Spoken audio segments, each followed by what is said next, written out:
Comment avez-vous quitté votre dernier employeur? Vous avez démissionné? New Balance, Oui. vous voulez dire New Balance, j'ai malheureusement été licenciée à cause de la crise économique en fait.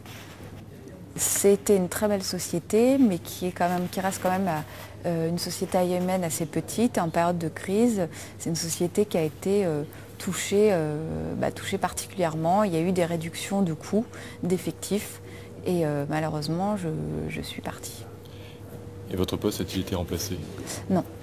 C'est-à-dire qui occupe vos fonctions actuellement chez New Balance? Aujourd'hui, c'est mon chef, c'est-à-dire moi je reportais directement au directeur général et c'est lui qui a repris mes fonctions, qui a repris en direct l'équipe que je gérais. Je gérais une équipe de 5 personnes.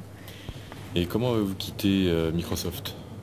Microsoft, écoutez, on s'est quitté en bons termes où j'ai postulé donc pour le poste chez New Balance et j'ai démissionné et j'ai enchaîné pour le poste chez New Balance. Donc j'étais contente et voilà, ça s'est passé cordialement.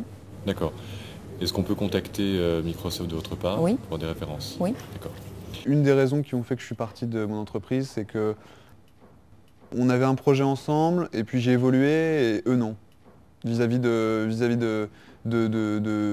mes compétences et de mon implication dans l'entreprise, il y avait un moment où voilà, il fallait montrer qu'on y allait ensemble et puis là j'avais l'impression d'être un peu lâché. C'était une entreprise qui m'a servi de tremplin, qui m'a servi vraiment à démarrer et puis à concrétiser, si vous voulez, une aspiration que j'avais depuis pas mal de temps qui était de quitter un peu le milieu universitaire et de la sociologie pour aller à une sociologie plus pragmatique, plus pratique. Et j'ai fait ce pont-là avec Polyprogramme qui m'a permis d'aller vers l'urbanisme. Au moment où j'ai décidé de partir, j'avais ouvert cette galerie, j'avais contribué à l'ouvrir, pas seule évidemment, mais on se trouvait à un moment où la crise était quelque chose d'encore un peu abstrait en France, avec un impact symbolique, psychologique sur les comportements, mais c'était le début, alors qu'à l'étranger, certains pays étaient vraiment frappés de plein fouet et concrètement dans leur budget. Et je travaillais pour une entreprise dont les fonds venaient de l'étranger.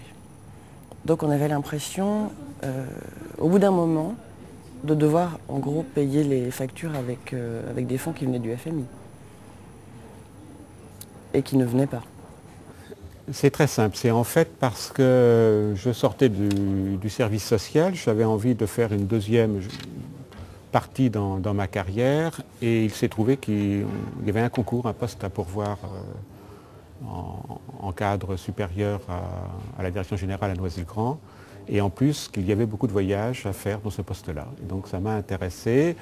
Je n'étais pas précipité puisque de toute façon j'avais encore mon emploi et je me suis dit je vais passer le concours, si je l'ai, tant mieux.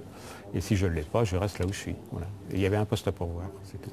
Alors pourquoi avoir quitté la fonction publique pour une entreprise? Pourquoi postulez-vous aujourd'hui? D'abord, une petite précision, la NPE, ce n'est pas exactement la fonction publique, c'est un emploi contractuel. Donc on n'a pas la qualité de fonctionnaire.